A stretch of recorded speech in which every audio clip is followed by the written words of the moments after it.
সবাই দয়া করে এই ভিডিওটি শুনে যাবেন। এই বোনটি কি বলে, এটা কি সত্য না বাস্তব, একটু যাচাই করে যান। ভিডিওটা সবাই একটু শুনে যান। এটাই বাস্তব জীবন। মানুষের জীবনের সাথে অনেকেই মিলে যায়।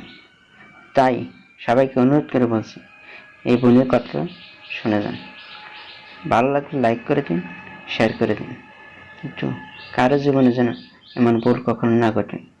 তাই সবাইকে ধন্যবাদ ভিডিওটি দেখার জন্য। আসসালামু আলাইকুম রহমতুল্লাহ। কি গো, স্বামীর সংসার ভালো লাগতেছে না? স্বামীর ব্যবহারও ভালো লাগতেছে না? তাইলে স্বামীর একবার ডিভোর্স দিয়ে বাপের বাড়ি যান। বাপের বাড়ি গেলে বুঝবেন বাপের বাড়ির ভাত তখন অনেক দামি হয়ে যাইবো, কাছের মানুষগুলাও না অচেনা হয়ে যাইবো। এইটাই বাস্তব।